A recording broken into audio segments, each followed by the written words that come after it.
they had been together for several years. They never got married. They had the 2 boys, and he had always been controlling of her. You know, I don't know if he was physically abusive, but he was definitely mentally. And everything was all about him. It just, if it didn't benefit him or something that he wanted, it didn't happen. And she finally, like I said, got enough finances and was able to get away. He was doing all kinds of threatening texts and voicemails, and she had reported all of that, made police reports on it. And he had picked up the boys and was supposed to take them to wrestling practice, and he didn't. And so she had to go find them. And they got in a big argument, and she said, well, I'm getting a VPO. And he told her, well, if you do that, I'll kill you, and then I'll kill myself. That morning, he had went and stole his best friend's gun, broke into the house, and parked in a residential area and walked over there, and he was hiding in her car. And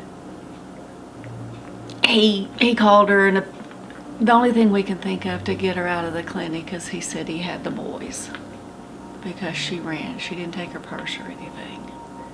And when she got in the car, he was in there with that gun. And he made her drive around the back of the shopping center. And I don't know if he planned to do it back there or what, but the camera shows her, Desirae, come driving around the corner and stopping in front of the donut shop and getting out and trying to make it to the donut shop. And he reached over out the driver's window and shot her in the back of the head, and then crawled over and shot himself. I talked to her every morning after she dropped the boys off to go to school on the way to work. That morning she didn't call, and I thought, okay, she just busy at work and, you know, didn't think too much of it. So about 9 o'clock I called to check on her, and she said, Mom, I'm at work, I gotta let you go. Okay, I didn't think anything about it. About 15, 20 minutes later, one of her employees called me and asked me if I'd heard from Desirae. And I said, earlier, why? What's going on? She said, well, she ran out of here and she's not answering her phone, or she's not texting us back or anything. We're blowing her phone up. And I said, what's going on?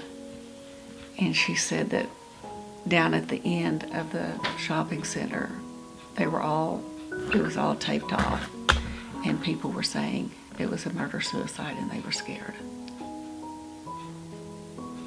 And I said, no, this is not happening. I'm on my way. And so I went and told my boss, and I called Dawn, and we got there, and she was laying on half on the sidewalk where she just fell face first, and he was laying beside the car. You know, I just wanted to hold her. And then I got mad because he did what he did. He was very selfish and coward, and just, all kinds of things going. But for the most part, when we were out there, I just wanted to hold her. We just told the boys that her mom and dad had gotten in a big fight, and he hurt her and she wouldn't be coming back. She was in heaven.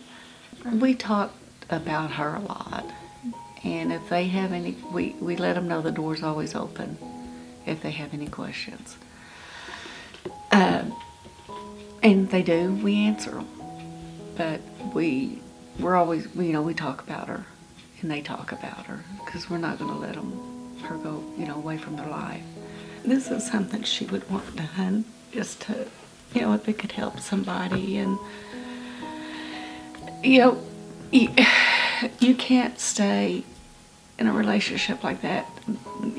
No matter what you do, you can't change them. They're not going to change unless they want to. They're going to tell you everything you want to hear, and a lot of times it's a lot easier to go back to them versus, try to run or hide, because they get at a point that you don't know what they'll do. Will they hurt your family? We will hurt, and a lot of them, it's just easier to go back. It's not fair the boys got left without a mom. She's supposed to be here watching them grow up. She's supposed to be going to the ball games, and it's not fair that they don't get that, and she doesn't get it either. All of them was cheated that part of life. Just because one selfish coward